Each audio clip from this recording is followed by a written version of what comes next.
Mustafa Hasan, sonrası. Medine Hanım'a, Şenay Hanım'a teşekkür ediyorum. Sorum Valediye olacak. Konuşmasında Ruslarla Martin'den bahsetti.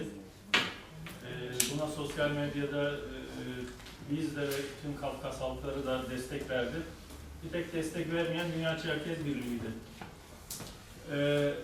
Şimdi bu çerçevede diaspora anlatan ilişkileri de Dünya Çerkez Birliği üzerinden yürüyor. Valeri Dünya Çerkez Birliği hakkında ne düşünüyor?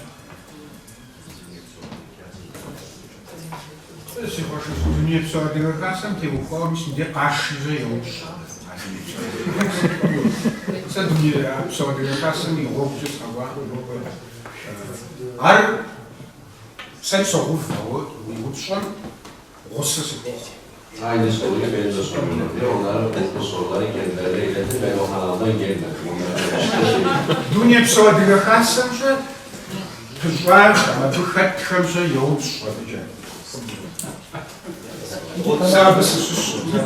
Sabıs zarguşu o dokument devzum var. Yani bunu bana tekrar ettirmeyin. Onlarla ilişkimi herkes iyi biliyor. Öncelikle federasyona bu toplantıyı organize ettiği için ben de teşekkür ediyorum. Şimdi durum tespiti yaparak girmek istiyorum. İnsan Hakları haftasındayız. İnsan Hakları haftası dolayısıyla bu toplantı düzenleniyor. Cahitler dedi ki salonun dolu olmamasından dolayı üzüntülüyüm. Federasyon bu konuda bir şeyler yapmalı. Doğru, evet salonun dolu olmaması üzüntü verici ama bana göre bu federasyonun kabahati değil.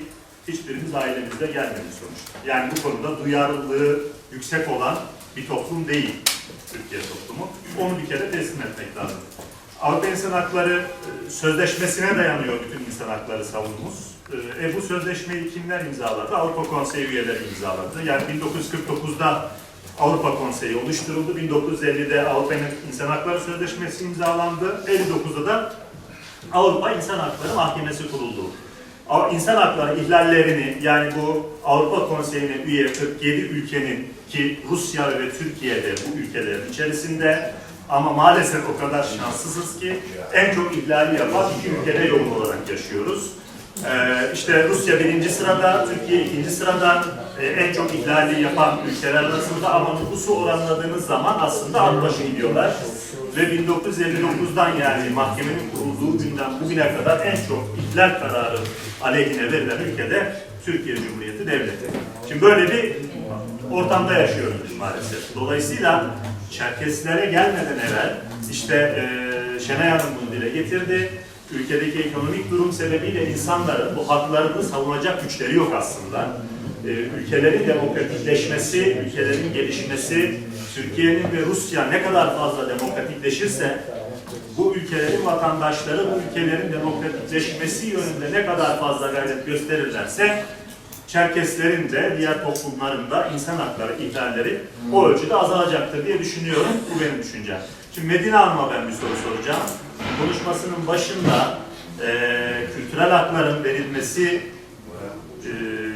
sonucunda başarının artacağı yönünde bir tespit yaptı. Yani ben şöyle anladım. Benim çocuğum okulunda adı gece öğrenirse başarısı yükselecek diye anladım. Herhalde doğru anladım. Ben kendisine neye dayanarak bunu söylediğini sormak istiyorum. Yani benim çocuğumun okulda adı gece öğrenmesi sonucunda başarısının yükseleceği tespitini neye dayanarak yaptınız? Sadece bunu öğrenmek istiyorum. Yapılan araştırmalarda iki dilli eğitim gören çocukların akademik kariyerlerinin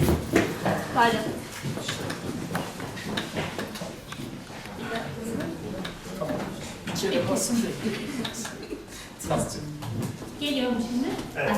Evet. UKAM'ın iki dille ilgili bir raporu var. O raporu özellikle ana dille eğitim ile ilgilenen arkadaşlara özellikle öneriyorum. Orada da geçiyor. İki dilli eğitim gören çocukların akademik başarılarının daha fazla olduğu tespit edilmiş. Ana dili ve yanında hakim dil aynı anda okulda alıyorsa bu onların akademik başarısını daha da arttırıyormuş. Bu araştırmalarda tespit edilen bir durum. Onu aktardım. Teşekkür ederim. Rica ederim. Sizin bir sorunuz vardı. Sizden önce şey yapmıştı ama dışarı kısa sorabilirsek. Küçük gibi tamamlayalım, toparlayalım istiyoruz. Şartlar Valeri Şubile Devam Savcı Sizatı Bas. Siz Sivuklar yaklaşık gene kaç tane vereceksiniz? Mikrofonu alabilir miyim ya? Benim sesim oldukça düşük. Neyse yoksa şey yapayım. Ya şimdi doğrusunu söylemek gerekirse hem Medine Hanım hem Şenay Hanım'ın söyledikleriyle ilgili olarak oldukça tartışılabilecek alanlar mevcut yani. Bunlar biraz su götürür gibi şeyler, konuşulacak şeyler. Yani söylenmez demiyorum ama üzerine konuşulacak şeyler.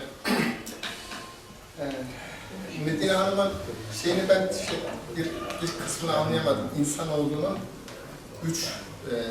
diğer şeyin neyi yok ettiğini ben anlayamadım.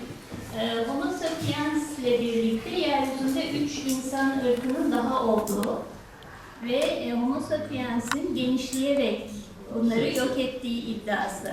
Bu bir iddia. Tabii.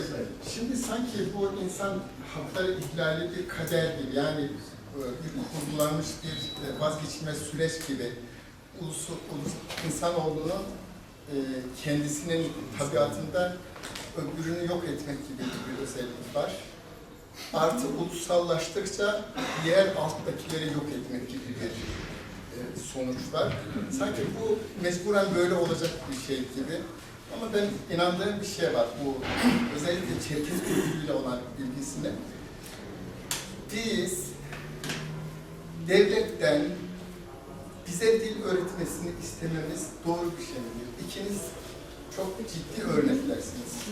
Anne babalarınız öz dilinizi biliyor, ailede onlar konuşabiliyorlar ama size öğretmemişler. Yani anne babanın öğretmediğini, ana dili devlet nasıl öğretsin? Yani bunu talep etmek doğru bir şey midir? Kabahat bizde aslında. Yani diye mesela bir şey daha söyledim Şener Hanım. Biraz toparlarsak Tamam, süre olarak. uzun olmasın, tamam. Görevlilerin de insan hakları var. Biz 5'e kadar salona aldık. Onlar da bugün pazar. Fakirlerini düşünemezler dediniz.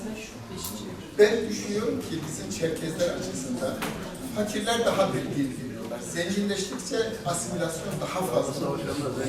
Gerçektir yani, öyledir. Artı Metin Hanım dedi ki mutsuzlukla insan haklarını sanki biraz karıştı gibi. Yani mutsuzluk başka bir şey, insan hakları ihlali başka bir şey. Türkiye'de Türkler de mutsuz. Yani dilleri engellendiği için mutsuz değiller. Yani bu anlamlarda bunlar söylenebilir ama benim katıldığım bir şeyde üstünden misafirimize soru soracağım bir şey var. Biraz toparlamamız lazım. Ya şimdi uluslar öbürleri yok etmek isterler, kontrol etmek isterler ya hakim olanlar. Acaba Rusya'da dünyadaki diğer Çerkezleri kontrol veya Çerkez hareketlerini kontrol etmek amacıyla üst kuruluşlar kurup onları yönlendiriyor olabilirler.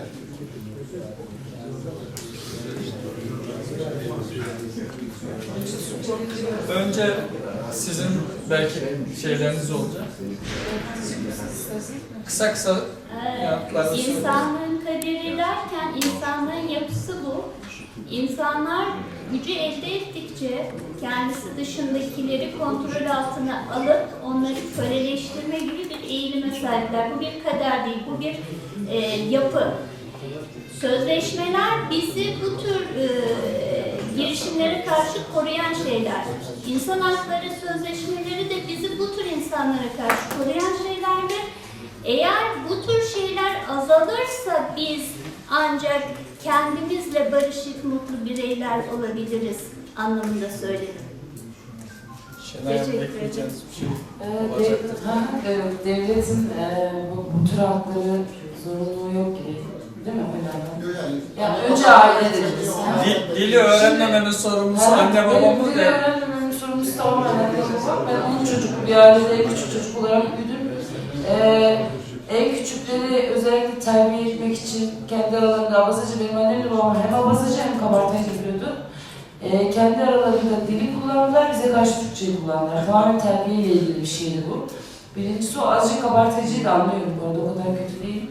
Ama şu, yani devlet de bir ailedir, öyle düşünün. O da bir erk, otoritesini tanımamızı istiyorsa bizim haklarımızı, o da bizim haklarımızı tanıyacak. Dolayısıyla bir de Türkiye genelinde de, özelinde de o sözleşmeleri imzalamayacak eğer bunları yapmayacaksa. Eğer o sözleşmeleri imzaladıysa uluslararası hukuk anlamında da, ulusal yani iç hukuk anlamında da, dış hukuk anlamında da, uluslararası hukuk anlamında da kendini bağlamıştır ve benim bunu isteme hakkım var. Ama yapmış, o ayrı mesele. Diğeri de neydi? Bir şey daha... Zenginleştikçe. Zenginleştikçe. Bu şununla ilgili bir şey. Yani farklı düşünebilmeniz için farklı, dil sadece dili kastetmiyorum ben orada. Hak savunmak anlamında aslında. Yani tabii ki dili siz ailenizde öğreniyorsunuz, sosyal çevrenizde öğreniyorsunuz. Ama kendi hakkınızın farkında olabilmeniz için okumanız, sosyalleşmeniz, başka insanlarla iletişime geçmeniz, farklı ortamlara girmeniz, birçok şey yapmanız gerekiyor. Ama siz, benim kastettiğim şu, 2020 lirayla 2 kişi diyor, tek bir kişi yaşayabilir ama 2020 lirayla 2 kişi kira verip, karnını doyurup sosyalleşemez. Dolayısıyla hak, yani neyi öğrenecek, hakkını nasıl öğrenecek? Çoğu şeyinden haberi bile olamıyor. Çünkü bir şeye bağlı. Aslında bu tamamen sistemdir. Yani dünyanın da yarattığı bir şey bir noktada. Sizi robotlaştırıyor. Çalışıyorsunuz, para kazanıyorsunuz, o parayı bitiriyorsunuz. Hemen yeni bir bumerang, yeni bir döngüye giriyorsunuz ve böylece hiçbir şeye bakamıyorsunuz. Benim kastettiğim şey buydu. Kısa bir şey ekleyebilir miyim? Ana dilde eğitimin okullarda bazı derslerin ana dilde verilmesiyle o dil daha hayatın içine girer ve işlerlik kazanır. Yani sadece evde konuşuyor olmak ana dili muhafaza etmek için yeterli değildir. O yüzden devlet okullarda ana dille ilgili eğitim vermek zorundadır. Başka türlü yaşatamazsınız. Akademik dil olması lazım. Evet. Eğer akademik olamıyorsa diliniz ölmeye mahkumdur. Geçen hafta içerisinde Kırıkkale'deydik. Kırıkkale'de Çerkez nüfus yok. O yüzden dernek kapandı ama üniversitede UNİKAF var. Orada da gündeme geldi. Biz toplum olarak hak savunuculuğu, hak talepleri noktasında utangaç olmamalıyız. Valer'in de altını çizdiği önemli bir nokta. Ana dil konusunda sorumluluğu analara yıkmak utangaç bir tavırdır. Doğru değil. Ananın öğreteceği dil, biz Türkçeyi annesinden öğrenmiyor Türkler. Akademik, edebi dili okulda öğreniyor. 300 kelimelik dille dil yaşamaz. Bizim ana dille ilgili haklarımız var. Bütün devletlerde var. Ve en gerisi Türkiye. Ürdün'de, İsrail'de, Almanya'da, diasporada en geri noktadaki ülke dilimize ilişkin Türkiye. 106 tane Kürtçe öğretmen kadroya atanmış çalışıyor. 2 yıldır federasyon dilinde tüy bitti. Hala tek bir Düzce Üniversitesi mezununu atattıramadık. Samsun'daki bölüm açılmadı. Abazaca, Düzce'deki bölüm kağıt üstünde kaldı. Çeçence'nin bölümü yok, Osetçe'nin bölümü yok. Dolayısıyla evet biz bu devlete karşı her türlü sorumluluğumuzu yapıyorsak dilimize, kültürümüze ilişkin hakkımızı da vermek zorunda. En önemlisi de başkan da vurguladı. Kültür Bakanlığı ise Çerkez kültürüne ilişkin de bir bakan yardımcısı Türkiye'nin kültürel zenginliğinden sorumlu olarak yeterli kadro, yeterli bütçeyle çalışmak zorunda. Bunları söylemekten çekinmemizi gerektiren bunu bir haleyle devam ettirelim. Federasyon adına Türkiye'yi çok samimi söylüyorum. Öneriyorum yani. Já jsem tě pauzu upřed hašáťár. Контроль yi super, yi super. Ama de dosar, analiz dosar, hepsi dosar. Müdejim beze dümüzü kuşu sincakhımız zgor bacak okuyamam. Ağzı de akıl zehir zetsovur, de psahu. Mis midem di psahamakım, di diskusyon ki aşağı de psahu zerk buru, psahu zerk soruyor. Qaru mis تقريبا بلغات بخلي تاع دجاجة كلش شغل تقريبا بلغة مية عود قروش أرب سوري دزك واحد الغداجة عادري زرام تخونو يوجيتر ساتي دفغش مش مرا زرام تخونو خلوش أنا قوي دفغش راودور دفغات. Hepimiz biliyoruz, hepimiz net görüyoruz bu tür mekanizmaların olduğunu. Hatta şurada içimizde dahi olabilirler diyor. Önemli olan o değil diyor. Bunları deşifre edip bunların bizi, kendimizi güçlendirir. Karşılıklı işbirliği içerisinde bugün Afet bizi davet etti. Birlikte çalışalım diyor. Güç birliği yapalım diyor. Kendi aklımızda, kendi politikalarımızda. Tabii kendi politikalarımızı, kendi çıkarlarımızı kollayacak şekilde güç birliği yapıp bunları zayıf hale düşürmek, deşifre etmek var. Başka çaresiniz yok.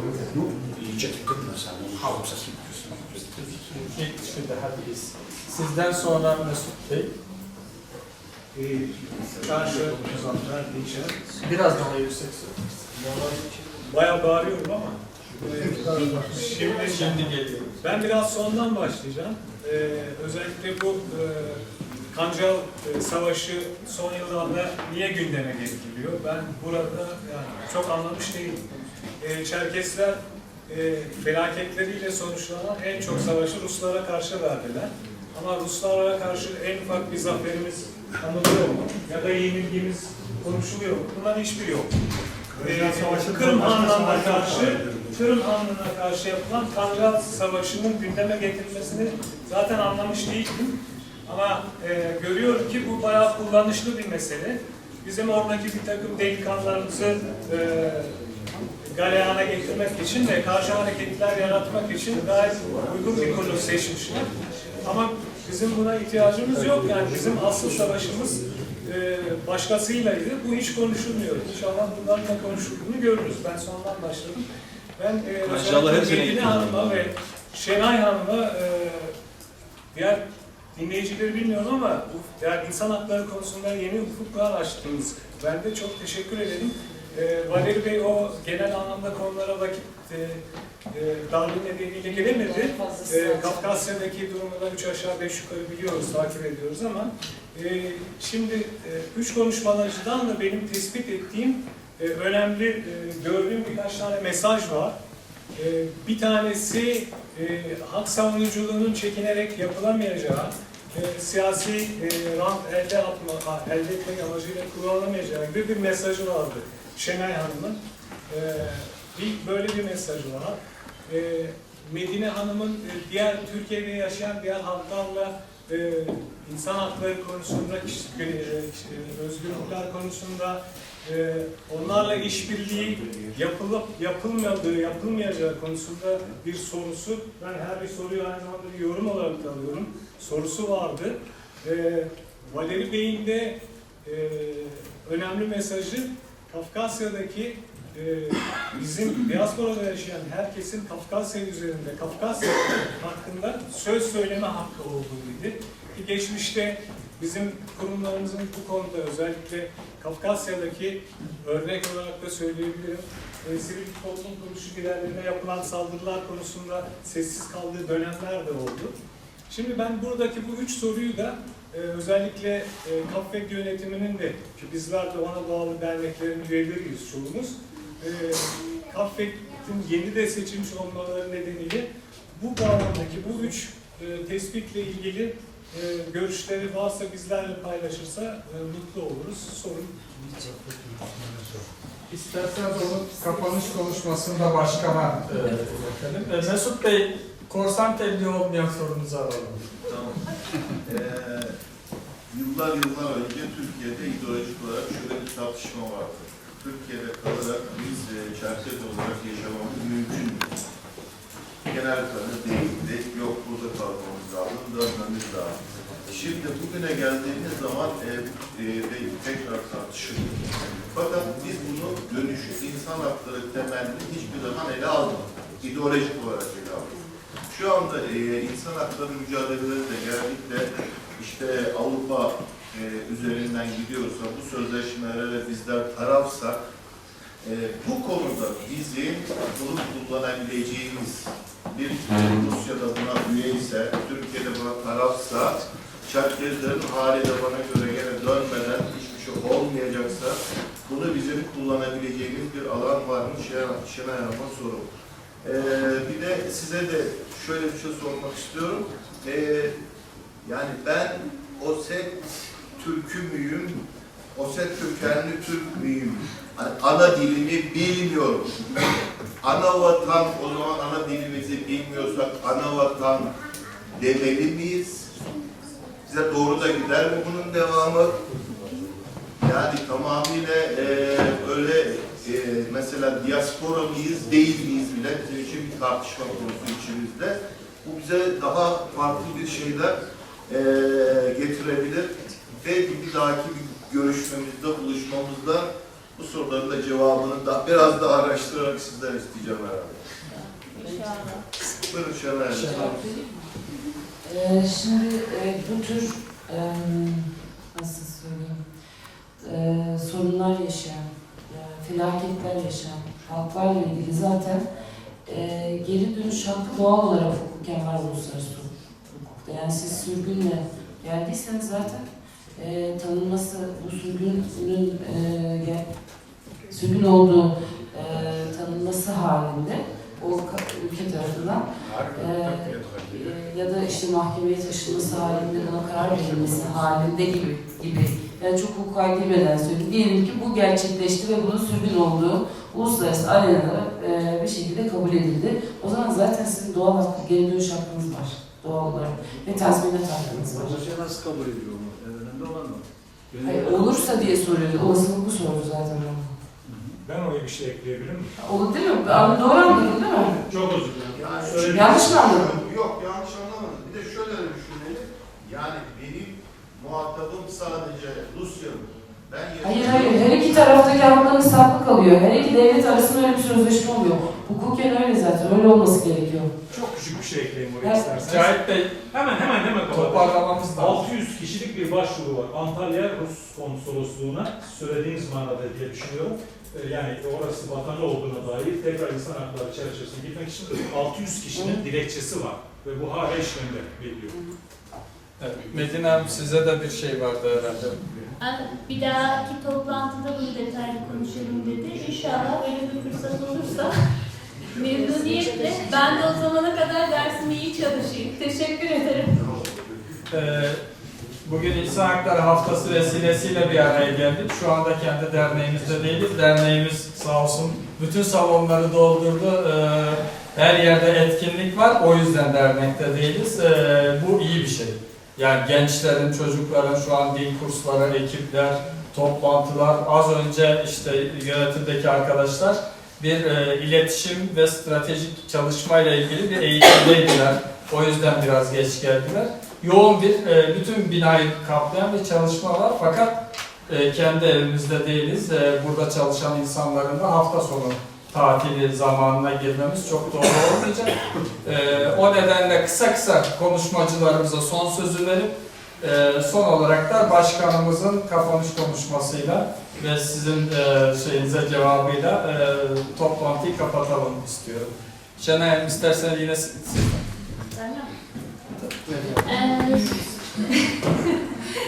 Yine iki dilli eğitimle ilgili ben bitireyim. Dünyada 55 ülkede iki dilli eğitim devam ediyor. Farklı modelleri var.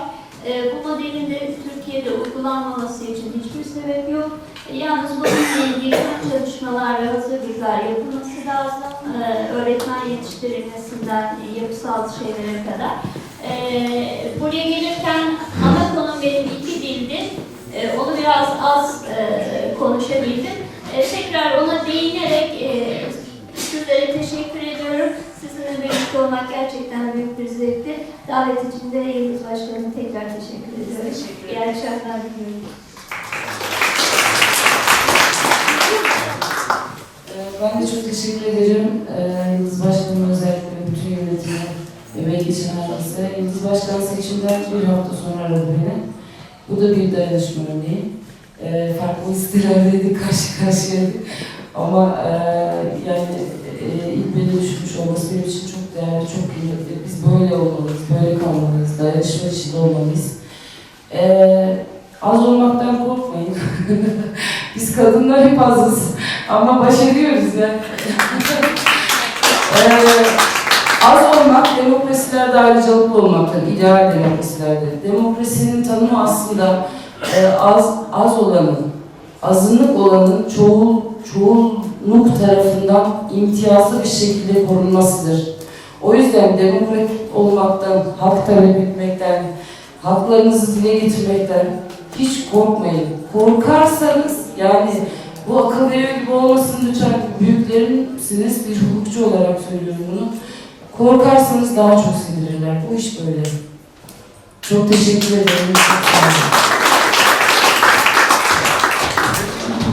Idzie dydężysną nos, że tu wysma.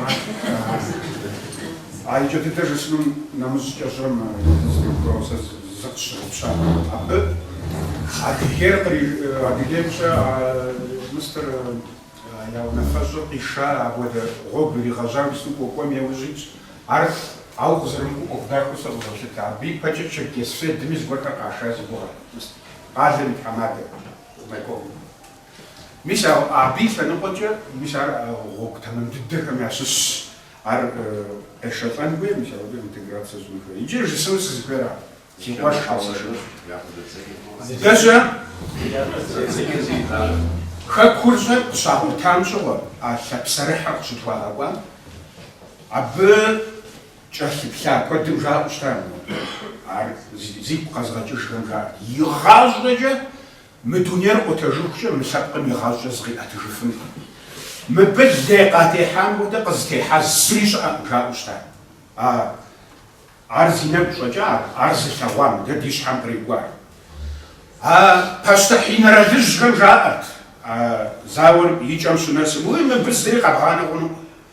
My a وديش استقواز وجنبيا يا قبس بسنج أو قدر جشون دنيا مزاري خوش بجاريجا يسوودو جاء يجا مس منوبة دفودو دم تحوز خامي منوبة قيقوج ده دينا وشج دنيا عدير دنيا مشا قيغتاوا يا برا إن رجش غرق جا بجوزر شتاد دي قبس قزر درجي دنيا متاك زاري خوش جا عربورو وتكون تقزري حجرار بجوز جا Адре, а охум чаши псужай медунер худзага гуманист я гур подхоуз табыхам алла быхам а водиз жа бда дишхам приквая шавам шхад жа арад зей мыхаршап хушин медунем жа тхдана вагодаш жа а ахар шувау жа инрезушха пажу жа диқапсыр а хавеш панажам аргору қдажжал аргору ватхундри хажа Новая политика не субъект аргоро дохуш, ину хяшу это кундого хажава за запад это примухой. Да, еще вот ресурс диаж, да миса дяпа и таркам же, что характерат, хуйтнахам медунем зри, пасу стан жва устаржа, аричи разрешит дабы миса ашу качество же, объяшагар нобе медунем кайбачхабза, медунем же амальшам. Дижванаха марка тхама псорит хузаваджин.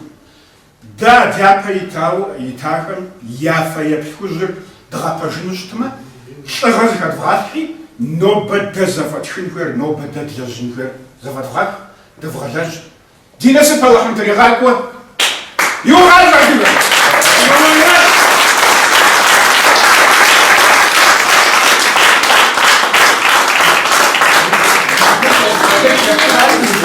Bunu çevirmeye gerek yok. Çeviremezsek Çevirirsek bu lafın üstüne ayrılır.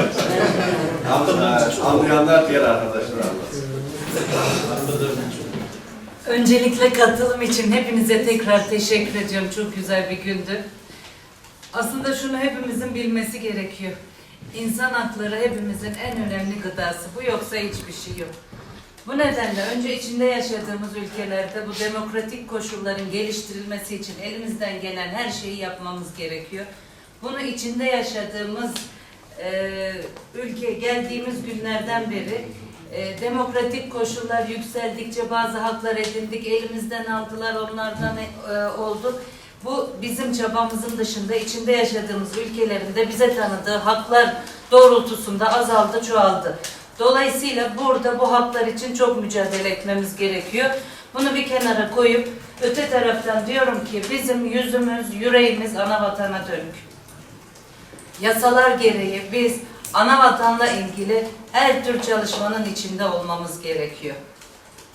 Biz Valeri ile de yakın ilişkiler içinde olmamız gerekiyor. Kendilerine de söyledim. Ana vatandaki derneklerle, DÇB ile de hep birlikte çalışmanın, evet, devlet kurumlarıyla da, Cumhuriyetin Başkanı'yla da, DÇB ile de, oradaki derneklerle de iletişim içinde olmamız gerekiyor. Bu belki şuna benzetebiliriz. Nasıl burada her partiye biz eşit mesafede olmak durumundayız diyoruz. Orada da bu dengeleri kuracağız. İnşallah hep birlikte bu dengeleri de götüreceğiz diye düşünüyoruz. Ben bunu geldiğinde Valeri ile de konuştum. Nerelerden ne geleceğini de gayet iyi biliyoruz. Hepimiz bu konuda geçmiş tecrübelerimizden de yararlanarak ölçülerini de doğru koyacağımız konusunda size söz veriyorum bu arada. Şeyinizde olmasın, tereddütünüzde olmasın. Soruların siz mi sormuştunuz Federasyon'a Muzaffer? Soruları alayım tekrar. Bir tanesi kısa da cevaplayayım. vatandaki yani çeşitli durumla ilgili değil. Genel olarak bizim ne derece müdahale olacağımız ilgili Evet, bu aslında şu sahiplenip sahiplenemeyeceğimiz. Evet, şu sorunun aslında cevabın içinde zaman kısıtlı dediğin için diyorum. Şu cevabın içinde az çok o var. Biz her konuda her konunun arkasında olmak durumunda olduğumuzun farkındayız ve bunun için de çaba sarf edeceğiz. Diğer konuda Türkiye'de yaşayan diğer halklarla olan sivil toplum kuruluşları, ben öyle anladım. Evet, İlişkilerimiz boyutu. O da yine başlangıçta onu söylemek istemiştim. Biz içinde yaşadığımız ülkede de bu hak savunuculuğunu yapmamız lazım. Bu sadece Çerkezler adına yapıyorsanız bu hak savunuculuğunu çok anlamlı olmayacaktır. Biz her anlamda hak savunuculuğunu yapacağız içinde yaşadığımız ülkede. Ana vatanda da her anlamda elimizden gelen her şeyi yapacağız, takipçisi olacağız. Orayı Dünyayım tevşep sevmi adretlapkum thamminas pşifaho yillapkıra yıkabzere yaş ejo yıkakura yaş ejo yaş haktop sevmi thamnas bakt fiyeş. Terimiz bırakıp da hatma Günün anısına bir paket vereceğiz konuşmacılarımıza. İzin verirseniz Yaşar Başkanı ve Bistan Başkanı da plaket takdim etmek üzere davet ediyorum.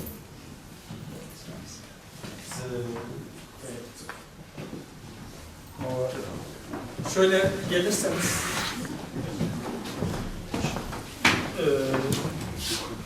plaket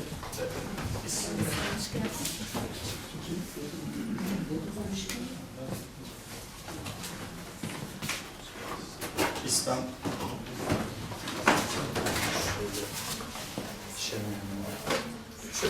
şöyle gelirsin. Çok zor. Hayır, ben de. Tebrikler, çok güzel. Teşekkür ederim.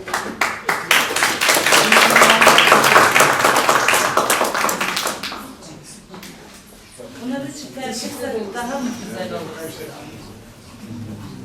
Çok koto olmasın. Yaşar abi, Medine Hanım'a. Kutudan çıkardık, herkes görsün.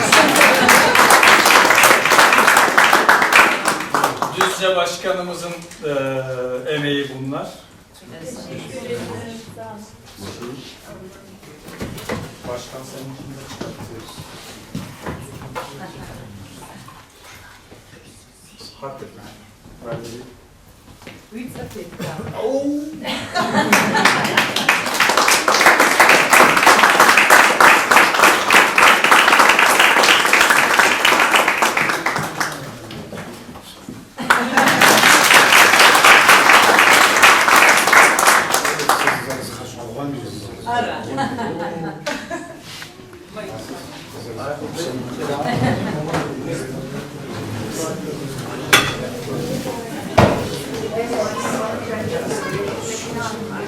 öğretmedi. Onun arası ve iyi olduğu için.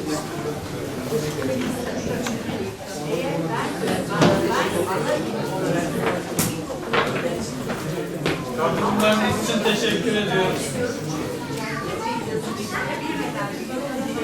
Bir toplu fotoğraf alabiliriz eğer buraya teşvik ederseniz.